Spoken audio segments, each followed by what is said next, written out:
All right, hello. We're going to go ahead and get started on Chapter 8. We're going to talk about some of the PowerPoints here and working with text processing.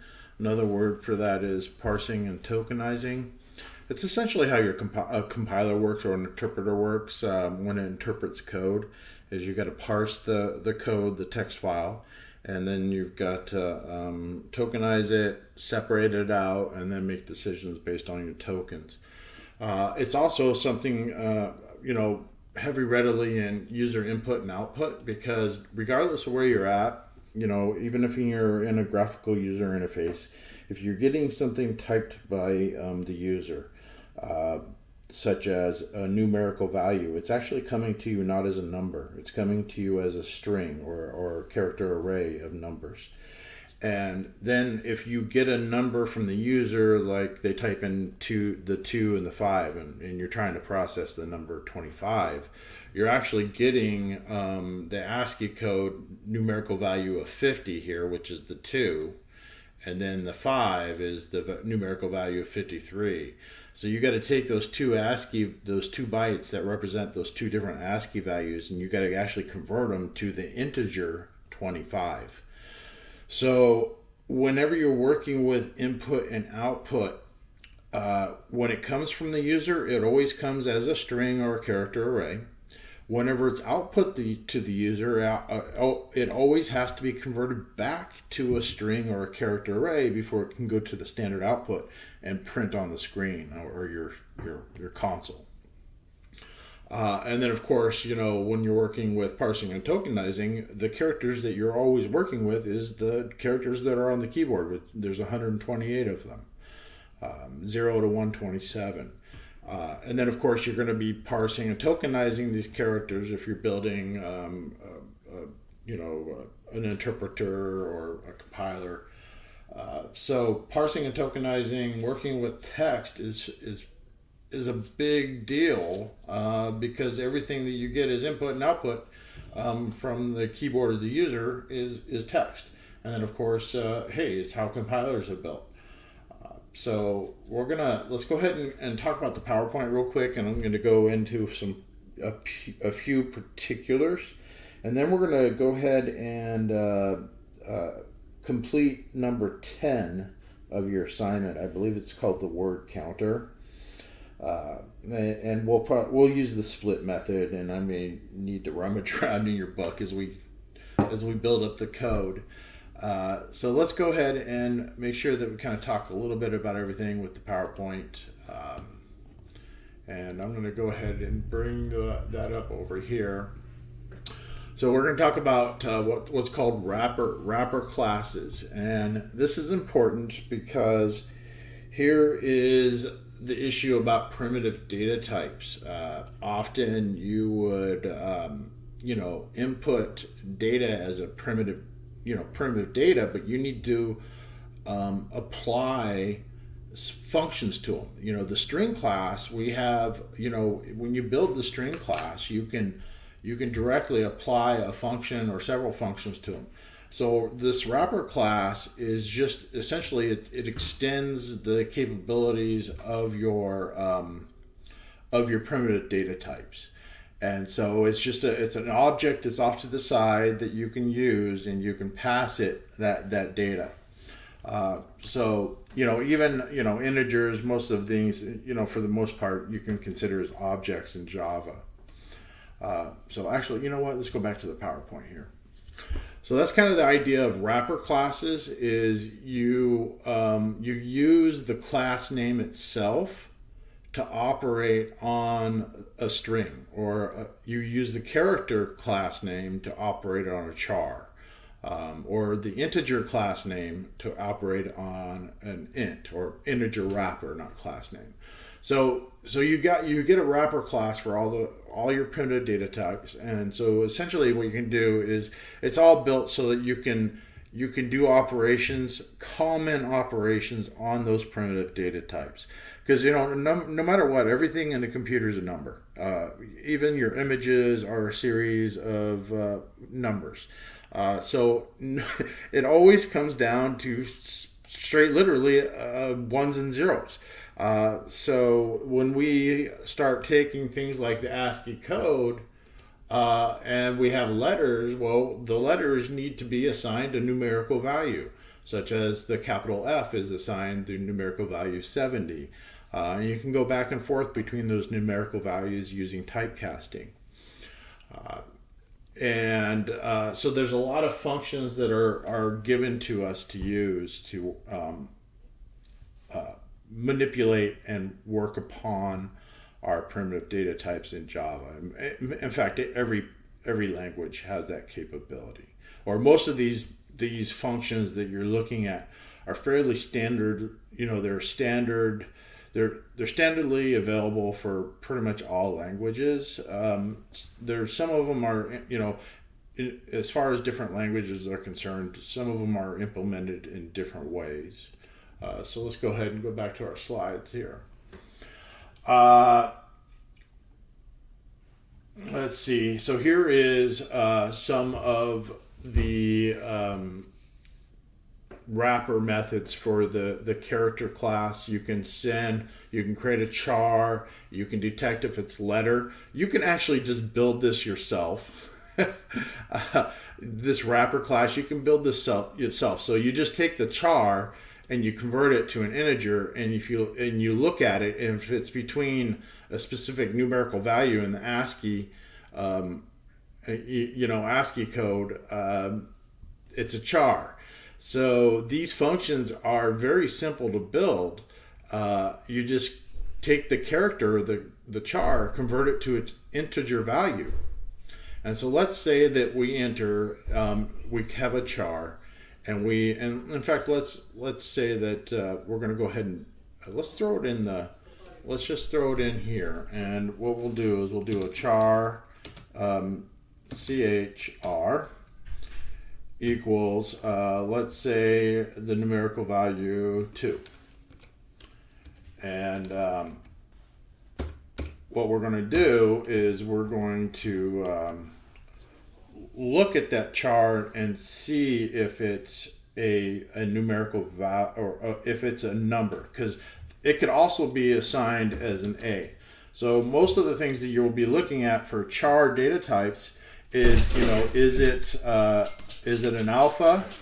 I just had a crazy border collie come in the door. So is it an alpha, or is it a digit? What kind of char is it? And so what we can do is we can create an integer called ICHR, and we can assign it to the integer value of CHR, the char, and we can look and see if ICHR, the integer value of the, we can say, hey, if the integer value of the char that we've assigned, the letter A, we take first and convert that character to its integer equivalent. And then we say, hey, is that integer char? Well, how do we look at it? Well, duh, it's the ASCII code. So we go back here to the ASCII code, and we can look at that, and we can say, hey, if the integer equivalent of that char is 49, is between 49, or 48, excuse me, 48 is the character 0, and it's between 57, it's a char. So we can do something like this. If CHR is greater than or equal to 48, and ICHR is less than or equal to, what was it, 50 or something like that? I think it was 57. Then we know, hey, we can print it's a char, that sort of thing. So that this is very simply, we can build these functions ourselves with the char data type. So a lot of what we're looking at is things that are built just to make it easier, instead of us having to take the character, convert it to its integer equivalent, and then looking at its range of values within the ASCII table chart. we can just run a function on it is if it is, digit or is it alpha, and we don't have to write all this silly code that we wouldn't need to. We could build our own function for it as well. The example being now that we change this to let's look at the PowerPoint again. Let's see. So it says is letter is digit, so it's going to be is digit. We're going to use the character wrapper class, so I believe we would use something like character dot is digit. Instead of doing all that stuff, we could just do simply, instead of converting it and looking at its range in the ASCII chart, we can say, hey, is it a character dot is digit? And you see it kind of pops up with everything, and you see it takes a char or an integer. You can send it the integer equivalent of that character. We say, is it a digit? And oh, look at the autofill. Isn't that so sweet? Oh, you are so nice to me. You already put in the char that I just created. So if this was the number 2, we would know that the user actually entered a digit, and things would be good. That's kind of the idea of the wrapper class. It is very simple functions that are used a lot. It kind of is silly to make them ourselves. They're easy to make. And so every primitive data type has that. Another thing that is very common is taking that 25 and converting it to an actual, if this is a series of numbers, we wouldn't use char, we'd use a string, or, a char array. We could use a char array of 2 and 5 together, and then convert that to the actual numerical value 25. So that's kind of some of the ideas behind some of that, but looks like I've got a crazy naughty border collie that I've got to deal with, and I'll be right back. All right, we're back. Got that little bit of an issue dealt with. We're going to go ahead and continue on with our PowerPoints, and then of course we're going to get into this here pretty soon. And we've been talking about wrapper classes. The char class, we have the different functions that you can apply to a character to check whether it's lowercase, uppercase, letter, and it's a Boolean, and you use it in this manner where you, of course I didn't put the right print statement in there, but essentially you use that character keyword and then the member access operator, and you pass the character you want to check, and then what's returned and what the if statement's looking at is the Boolean. So all those return a Boolean, and they're all intended to work within an if statement. All right, let's continue on. We've got some substrings with the string class here. One of the main things that you're going to be working with is strings and substrings. In fact, we're going to get into that today with our word counter. So you may have functions where you want to see if any one string starts with another. You may see if it ends, or if there's any specific matches in the string.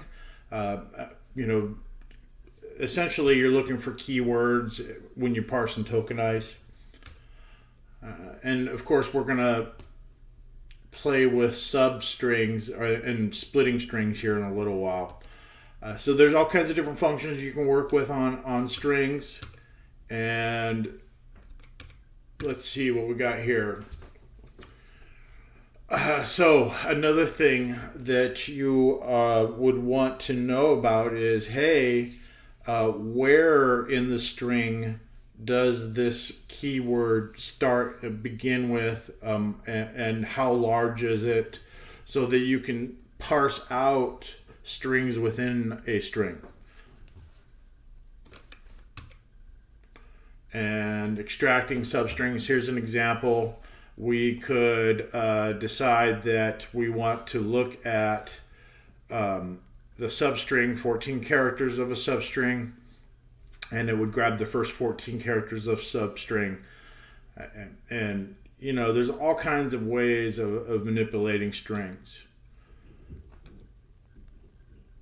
And here's another big one. Get chars, to char array. A string is just an object that contains a char array. So it's an array of char characters to the primitive data type. So a string is actually an object. It's not a wrapper. It's an object that contains the array of primitive chars, and you can actually work with just an array of chars if you wish. And then of course you can, the concat function is, you know, we've got the plus that does the same thing essentially, and the plus operator is just, it's an overloaded operator that uses the concat, and then of course replace and trim. The trim is used a lot for trimming like spaces at the end of a string or at the beginning of a string. And you know what, let's keep going on here. We got the string builder class. You guys can play with that.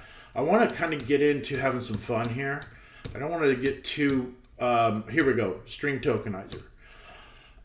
So the string toker class is one thing that you can use to break down a string into its component parts that are called, you know, we call them tokens. It's also kind of, it's the split function used in other programming languages, but essentially you want to read in, you say you get a sentence and the whole sentence is in one string. And you want to break that sentence up into words. So you can separate that based on a specific delimiter, such as the semicolon. If you would need to read in a comma separated values or CSV file, where it's just a string of numbers. And again, you would have to create these numbers, or you would have to convert these numbers when you're reading them into an actual number from its ASCII example. So the string tokenizer to break up strings, I believe they could, you know, it's a kind of, we could use the split function of the string class itself to kind of do the same thing, but the string tokenizer is, you know, a larger, you know, it has more capabilities. So, okay, so here is an example of tokenizing a string. You would set up the tokenizer, set it up to have, you know, I believe it defaults with, you would pass it what, you would set what you want it to separate values on. By default, when you create it, it's going to separate values based on spaces. So that's why this code doesn't show that being, you know, setting the particular token separator or delimiter. And then you can run a while loop while you're looking at tokens. You can go and parse through by using the next token function. And what this does is it's different from the split method, which I believe we probably might be using. We'll probably do it both ways. We'll do the string tokenizer class, and we'll use the string split method for our word count problem. But what this does is it makes it so that, because the split method, you have to store the words that you break out of a sentence into a string array. Here, you can just use a while loop to parse through them token by token to you know, process them so that you don't have to store them in an array. Okay, so you can have multiple delimiters for the string tokenizer when you set up the delimiters. Some common delimiters that you will always see is the \n. That is a new line. That is a new line for Unix text files. The \r with a \n is a new line that is for DOS type systems and Windows systems. So you will see files, they've pretty much made that a little on the seamless side now, where you can go from a Unix generated file with new line delimiters with the \n to a Windows based which is a \r \n. but it used to be a big deal having to string. If you created a file, you'd have to strip out. If you created a file in Windows, you'd have to strip out all the \R's so that that text file could be in a Unix system. So let's see here. When it instantiates the new tokenizer, this time instead of going with the default, what you're doing is you're passing the delimiter dot and @ symbol, and that's what it'll tokenize based on. So you can pass it multiple delimiters, characters to delimitate based on, with just a string when you instantiate the string tokenizer. If you don't pass it, if you don't pass this, it'll tokenize based on the default spaces. Now this gets into our split method that I was talking to you about. Notice how that you have to take the tokens and you tell it to split based on it. So what we're going to do is we're going to do number 10 based on both of these methods, and then that's going to pretty much be my goal for today. Now, as far as some of the other stuff in this, these PowerPoints in this chapter, look into them. They're essentially tools that are used constantly in computer science, that are available to you in these wrapper classes. One of the main one that I wanted to kind of talk about is parse methods. You should be putting these in try catches, by the way, because they throw exceptions. Because when you parse an input from the user, say your input is the value is 25.99. When it comes from the user, it's always a string. So they put a literal string. This is an example of using a literal string to parse out what they expect to be an int. So you use the integer wrapper class and you tell it to parse an int, and it's going to grab that 25.99 and store it into an integer variable as the return value. So this is a very common tool that you have to use when you're getting input from the user. You've already used it. I believe it was on one of your exams. So you want to surround that with a try catch. And you know what? We may just do a little brief by the side play with this. And actually, you know what? Let's add that to our list for fun today. We're going to do the number 10 word counter, but hopefully I don't forget to come back and do the integer. We're going to create a file of integers and add them all up with. We'll just ask the user form and add them up. All right, so let's actually stop here, and let's go into writing some code. Of course, I'm going to have to come back and look at the book and stuff. I might pause a few times just to look up particular syntax, and of course, I'm going to create have a break time, and then obviously, we're going to have some naughty border collies probably happen. So let's go ahead and begin. Now, what we're going to do is we're going to take the code that we worked with last week in chapter 7 to load in a file, and we're gonna duplicate that. So I'm just gonna look at that code that we built for chapter 7 to load in a file, and we're going to just grab it and we're going to bring it in, and then we're going to create a file for the word count assignment. I believe this is in your chapter assignments. It's called word count. And essentially you create a file with text in it, and you count out how many words are in it. And we can do that with the split method and the tokenizer, and we're going to do it with both. So let's go ahead and grab this try catch for grabbing the file, and then we're going to modify it. We've got our try catch. There we go.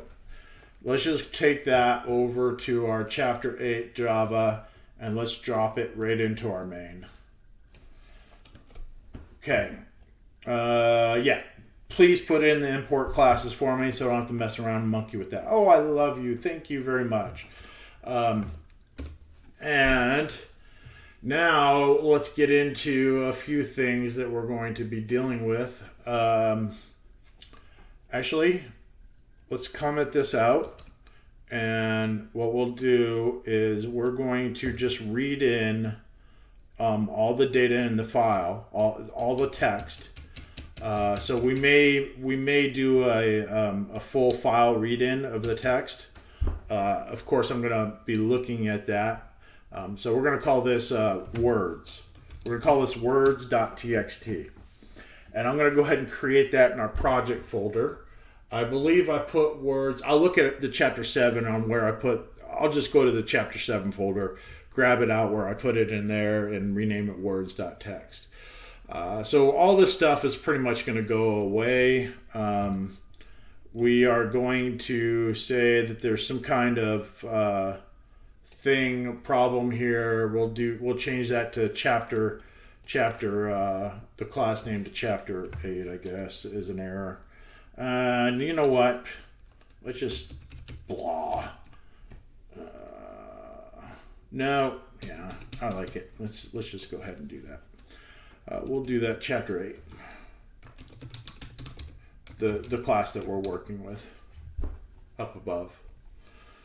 Okay, that's just an error to tell us that the file wasn't found, and where in our code in this class we couldn't find the file that we're trying to open. So then we're going to go ahead and let's just pare this down to nothing, and then of course I'm gonna do a quick change around, and then I'm going to go in and I'm going to do a search in Google for Java read all text in file, something like that, so we can get it all chunked in one string. Then we're going to split, and then also we're going to tokenize the string to get the word count and print the words separately. And then we're going to have fun with some numerical value inputs and parsing. And that should be done in the try catch. Okay, so let's do this. Let's get our words.txt file in there. Let's put some words in it. I'm going to go to my chapter 7 folder. And then it'll be kind of like break time probably. It looks like, oh, okay, I put it right in the folder. Sometimes, if you're running this in DOS, in command line, you'd have to put this with your .java class. So I'm going to go ahead and grab that, and I'm going to go to my chapter 8 folder. And I'm just going to paste it here. And I'm going to call this, let's see, rename words.txt. Okay, now I'm going to put in some words. And, you guys can go on the web and do whatever you want getting some words for this. I'm just going to make up some words just real quick. And let's see, let's just do a simple one. The quick brown fox jumped over the lazy, no, not lazy, the naughty border collie who always interrupts my videos. Now I'm probably spelling these incorrectly somewhere, but I don't care. And then I have to always pause the video. And let's just put some punctuation in there just because we want to read it in like maybe a paragraph.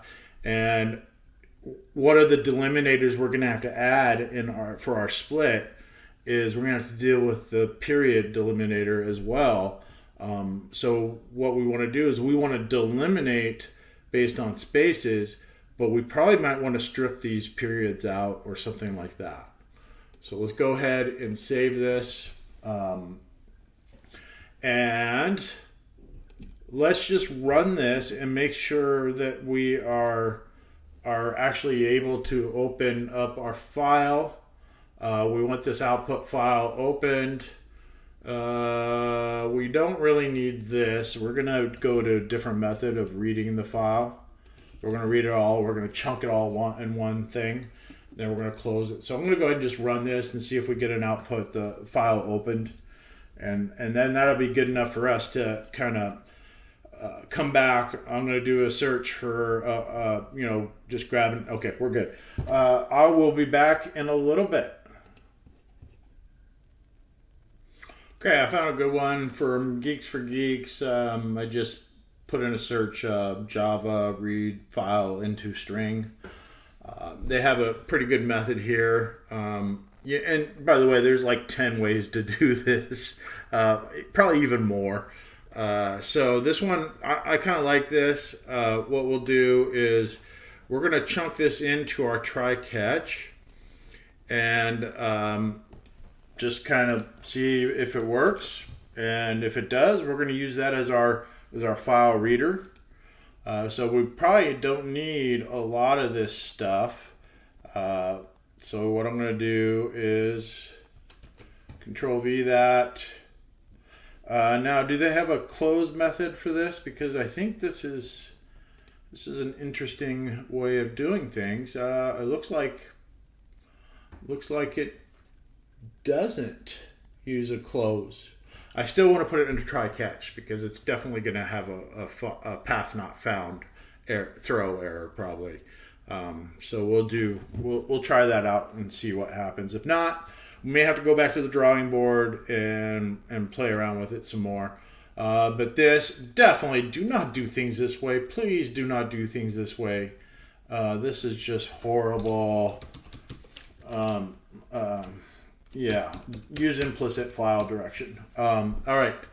So it looks like path. We need probably the include for path. Let's see if the website provides this for it. Let's just, oh yeah, there it is. Let's just grab all of this actually. I'm going to just grab all that. And I'll go back to our code, go up to the top, and we need the logger. That's for our try catch. We need probably, yeah, let's just throw it down below and get rid of duplicates. This is a duplicate. And it looks like we're using IO exception. So it looks like it throws an IO exception. So we may need to catch that. So let's do that. File not. So this is going to be, it's going to be IO exception instead. So I'm going to grab that down here, and we're going to instantiate an IO exception because, oh look, it even lines up. It even lights up the class that throws it, or the object that throws it inside of it. That's so nice. Okay. All right. So we probably don't need this file not found, or the file, or the scanner. That's probably what those warnings are all about, because we're not using them now. Okay, so we're using the path object to open the file, and that's our file pointer, or path, and our file pointer is this guy right here. So then we have our string str. You know what? I built a string up here that I want to use instead. So I'm gonna call that str file.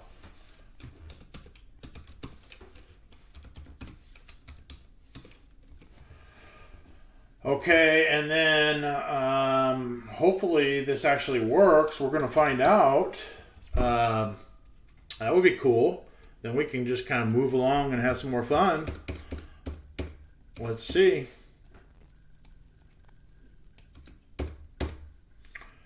And just do a little cleanup so that you guys kind of know. You guys can put whatever logger you want in there.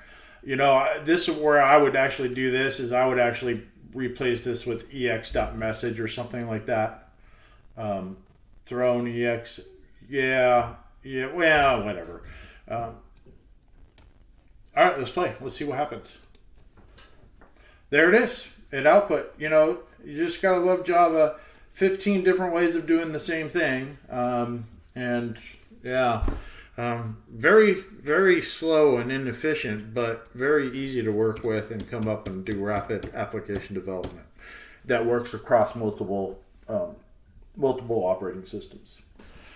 Okay, so here's where we've got our string that we want to deal with, and let's look at the problem that we're actually trying to solve. It's the word counter problem. Let me bring it over to the end of the chapter here and make sure that we are doing okay. Word counter. Write a program that asks the user for a name of the file. Oh golly, no, skip that. The program should display the number of words that the file contains. That is a double-digit assignment, and yes, you guys can use it and turn it in, especially if you've watched this far along. So this one is actually really simple because what we can do is we can use the string the substring, and we can build an array. The thing is the array, when we instantiate the array, we can't use the new operator because the substring, the sub function, or not the sub, but the split function. The split function instantiates the array for us and returns it back to our reference that we're going to hold. So we just need to build the string array reference. So we're just going to go ahead and we're going to call it tokens. I think I could just do it like this. Yeah, I think that'll work. And then so essentially it's just a reference. We're just declaring the pointer, and then the pointer is going to be assigned to the split of our str, our string file, our string that represents what's in our file. So I'm going to go ahead and say tokens is equal to str file. This is the way most languages do it. So we got to send it a delimiter. Here, a regular expression. No. I might need to do some Googling. We'll see. Okay, split. We send it the file. You know what? That actually, I may need to do some Googling. That should be the delimiter that we send in there. That's the way it should be. Let's actually throw out the debugger and see what happens.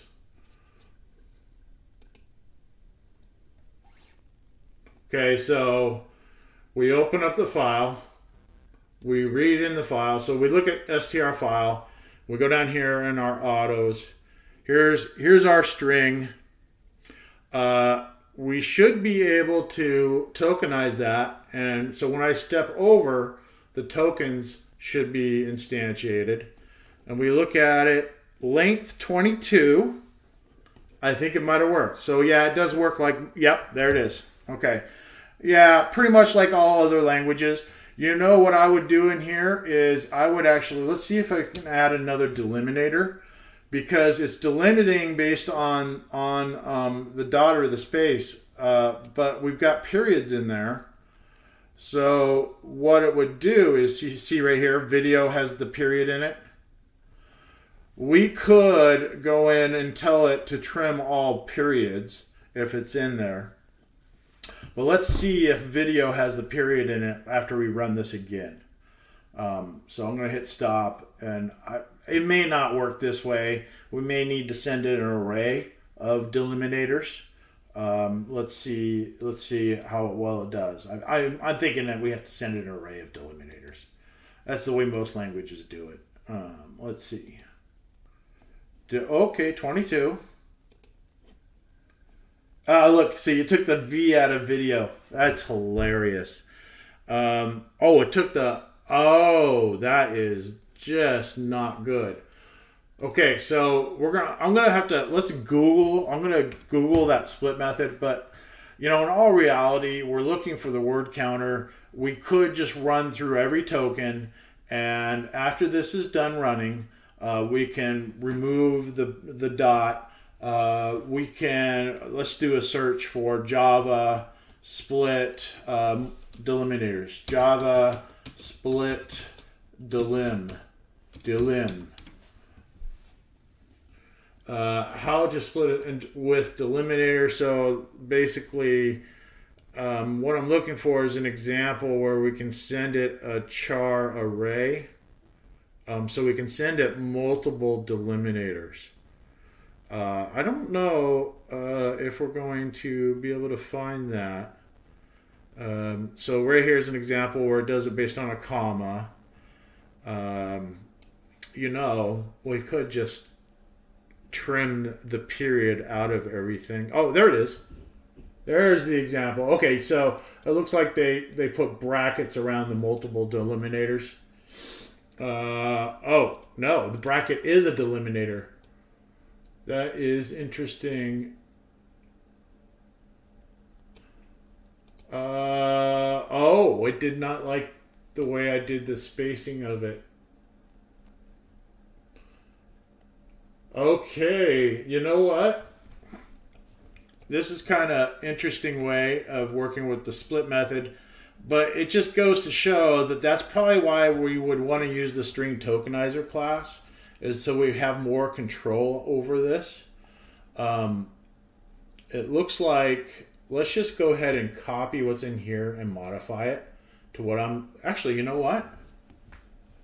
Those are good delimitors to have. That's most punctuation that we would want to delimitate based on. You can add other punctuation in it. The space is natural, so we don't actually have to tell it the space. That's the way it should work. That's the way I would build it. Yeah, okay. So we actually don't need to say space. It's already a natural delimiter. We can just put in the punctuation. Oh, maybe there is that space there. Okay, let's look at the example again and what they did. They put all right, looks like, why are you just, that insert automatically goes in? Why are you doing that? Don't do that. This is weird. Okay, be that way. Be that way. All right. Oh, you are a nightmare. Okay. It looks like the space is in there. They do put it in there. So let's see if this works even better. And you can add other punctuation in there to delimitate based on.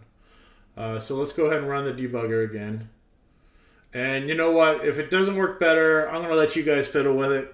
I want to get to the string tokenizer class, and we'll go back to the PowerPoint and use that as an example. So let's see. Tokens, 22 tokens. That's fine, but how did it break them up? Okay, so here we go. Now it takes the dot out of the videos.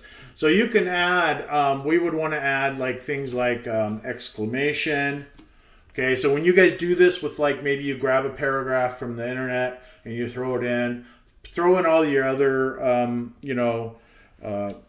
syntax. If you wanted to, here's funny, if you wanted to delimitate on a quote, you would do a / quote.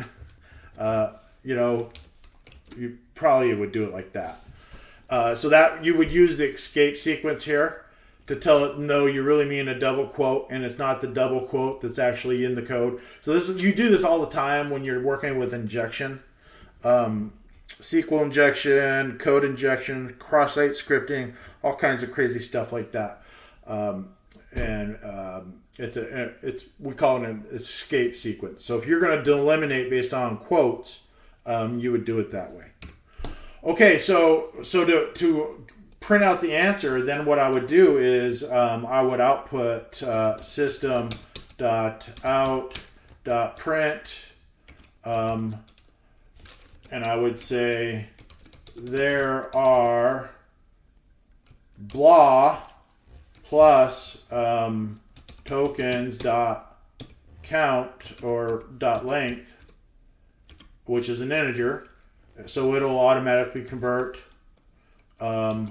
words in your file. Okay, let's see if that works correctly. And we know the output should be 22. We've already done it in the debugger.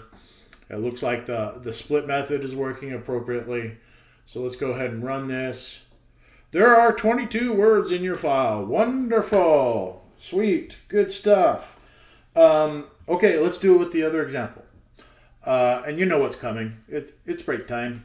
Yep. Got to go. The border collies are driving me nuts already. Got to go to the park eventually here before they start punching me in the face. So I'll be back.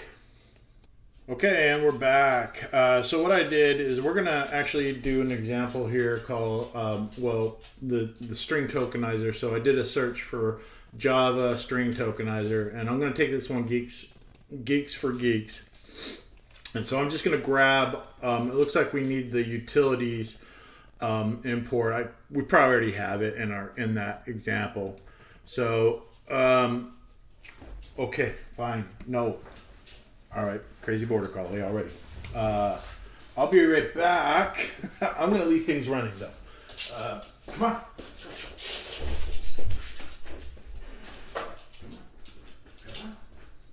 Okay, one second. Come on, man. There you go. No, you stay.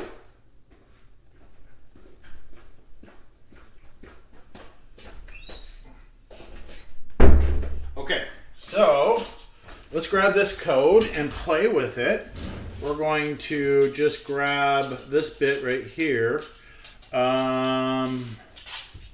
Let's see. I think that's enough. We'll just grab that and throw it in. And then we're going to come in here to our example. And let me kind of get in here. Let's just get rid of all this stuff. And we'll throw this in here. And if anything is thrown from this code in here, and I may need to, it's always dangerous when you're copying and pasting things from the internet. You get weird characters in there. Sometimes you can't even see them because the editor doesn't know how to show them. Let's see what kind of error we're getting here. Oh, okay. We need the tokenizer class. So we needed to add this guy up there. Thank you, NetBeans. I appreciate that. This is going to, oh no, we want to do this with the file, don't we? Oh my goodness. I just messed everything up. Control Z is your best friend, by the way. Okay, good. We want to open the file and then tokenize the file.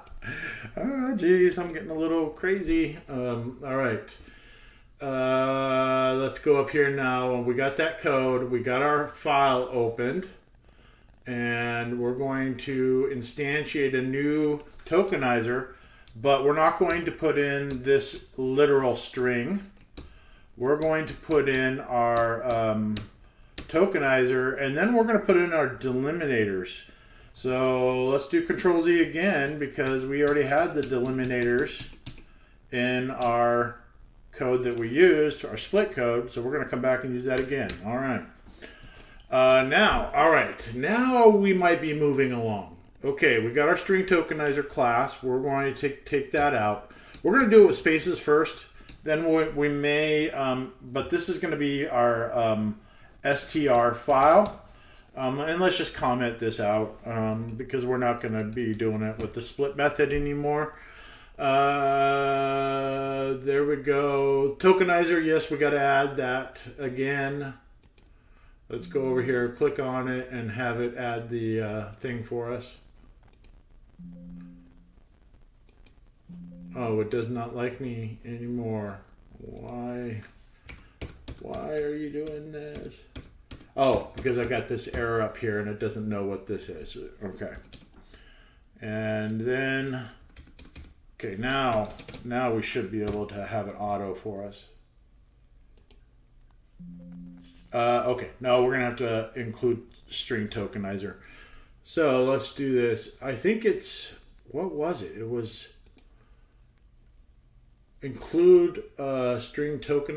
Let's see, import tokenizer. Let's just do a search in Google for import Java string tokenizer, and let's just grab the code for that.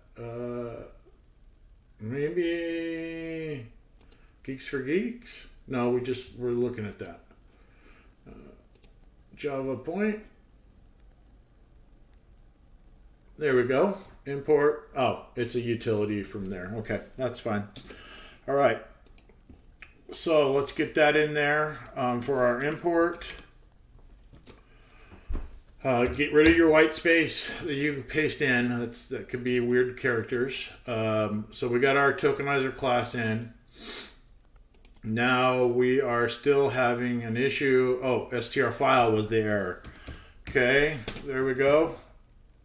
Now str file is going to be a string that we create up here. So let's add that again. String str file. Then we read the string from the file. Then we send the string to the tokenizer. We're going to have an initial delimiter of these guys, and then we're going to add these guys here in a little bit and see if it kind of works the same way. I'm kind of thinking it does. So we'll see. And then here, we're just going to print out while we have more tokens. And you see we don't have our parents, our squigglies there, our little hoo-haws. We probably should add those, but you know, if you're only doing one line, you don't really need to. That's fine. And then we don't need this. It looks like it's another example of tokens, so we can just get rid of this. There we go. Okay, let's make this more pretty. Okay, and then, oh, we should probably tab this in just with the try catch. Okay, let's see if it prints the words. I'm not even going to throw it in the debugger. Looks like I probably have some errors here. Oh, capital S for string, please. Let's run it. Okay, there we go. It's got all our words. Now you see that it's working with the period in there. So we got to add. Let's try this method right here, putting this over here and seeing if it behaves the same way. And run it again. And it does. It behaves the same way, like it should. Okay, so now all we have to do is, you know, the reason for the tokenizer and to be able to use this tokenizer is, what if we want to do a behavior while we are tokenizing, like compile things, you know, stuff like that. We don't always want to have to tokenize everything, throw it in the array, and then process the array. Sometimes we just want to process the tokens as they come, especially if you don't have a set size of tokens. Maybe you are reading these tokens and you don't know how many you're going to get from some kind of file, from some kind of stream. So all we got to do here is there's probably an st1.length. So we can add a counter there, but actually, you know what? There will be, no, because it's only grabbing as it goes. So we would need a counter. Yeah. So let's go ahead and just put a counter in here. Set it to 0. And then every time we get a token, let's do a counter ++. And then we can do our output of system.out.print.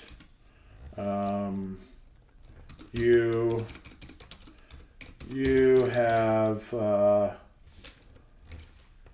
counter plus words. Period. Okay.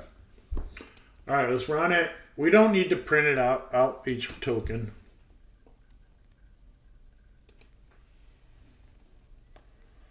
Looks like it's not liking something.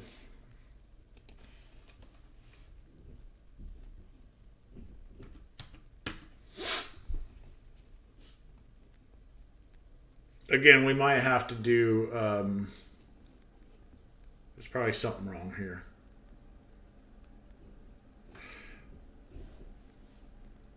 Yeah.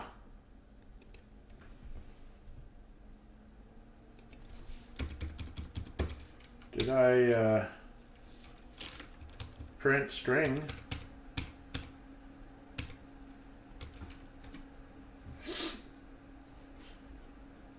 Oh, maybe I'm stuck running and it died. All right, let's do this. Oh, duh. I'm a silly goose. I just created a runaway loop. Because if you've got tokens, you've got to process those tokens by saying go to the next token. And you know what you can do is you can just create a quick string here that you don't do anything with. String called token. And say token is equal to every time you get another token. So yeah, I was never going through all the tokens. So essentially, it's always got more tokens because I haven't gone to the next token in the string of words. All right, now we should have something that'll work. Let's do a build clean. Looks like my play button is not liking me. Okay, there it is. You have 22 words. Okay, so that's working with the tokenizer, and this token I think we're not really even using. I don't know why it's given us a warning. Variable token is never used. Oh, it's because it's in a while, and the while is not guaranteed to run, so that's fine. You can assign it to an empty value and get rid of that warning. Something like that. Oh no, it still doesn't like us. That's fine. Oh well. You could use it out here, and then it would remove that token because we're using it here in the while loop, and since the while loop isn't guaranteed to run, it's putting out that error that it's never used. Yeah, Java, or NetBeans. Okay, sometimes, yeah, whatever. Okay, so here's the next thing that I wanted to get into now that we've got this done, and that is essentially converting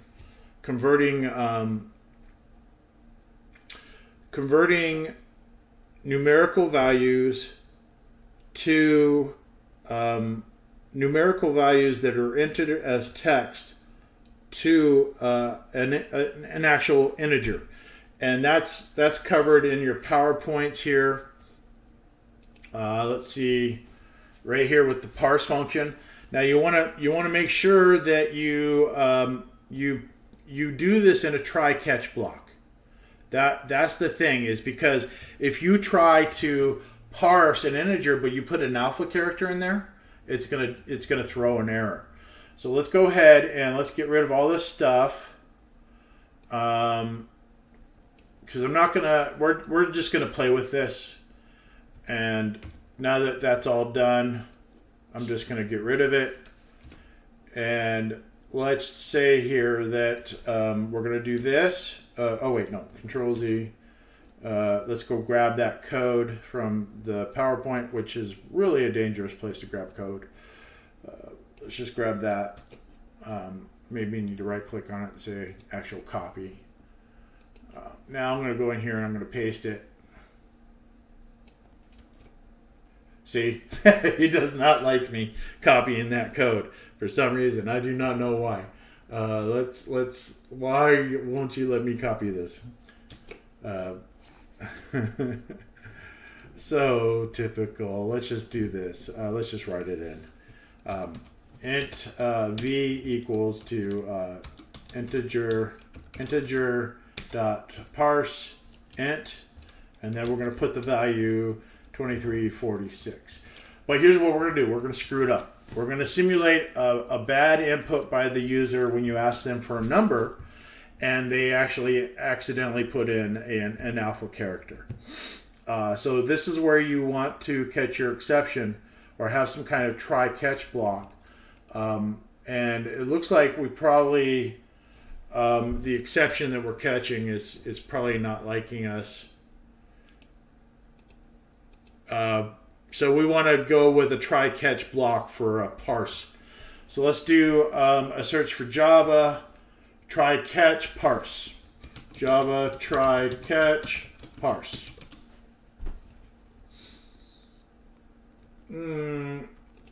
So the parse exception. Oh, it looks like we just need to create a parse exception so that we can catch it. Which means we probably need to include it. So let's do this. Back to our code. Instead of an IO exception, we're going to call this a parse exception. Do they do it with a lowercase e? Wonderful. Let's go back to the examples. Let's get a better website.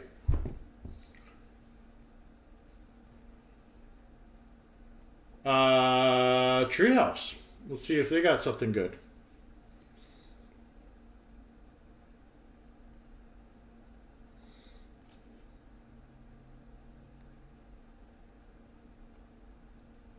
Oh, so we do a catch parse error. Okay, let's try that out. Let's see. Let's go back to that code again. Catch parse error.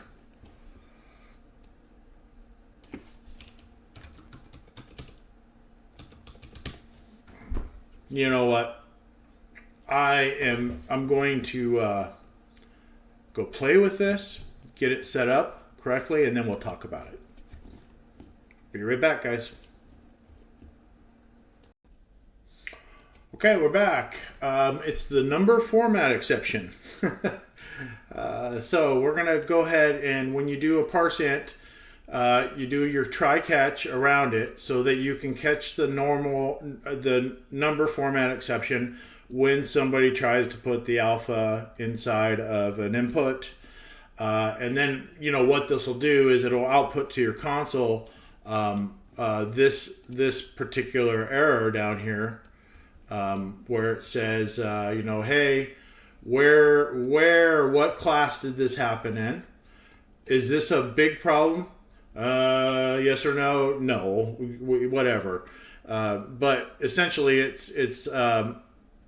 tells you, hey, this is where the exception happened and what value the exception happened on. So to fix this and make sure that the error isn't thrown is, of course, to send the parse int function an actual number in its ASCII equivalent. So now when we run this, we don't get any problems. There's no errors. But if we put an alpha in there, we get an error.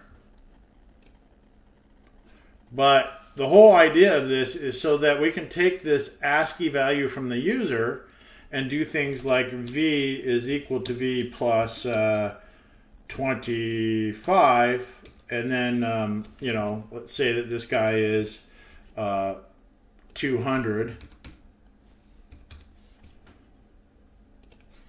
and whatnot. So when you're reading numbers from the files, you want to have your try catch, especially when you use any kind of parse function to validate your input. And that's, you know, a responsibility that you always have, and it's also a security issue as well. So now that we've processed the integer v, we can do our output of it, and we can print it in its processed form, where we should get the value 225. And there's our 225. Okay, guys, this is it. Thank you. Have a good one.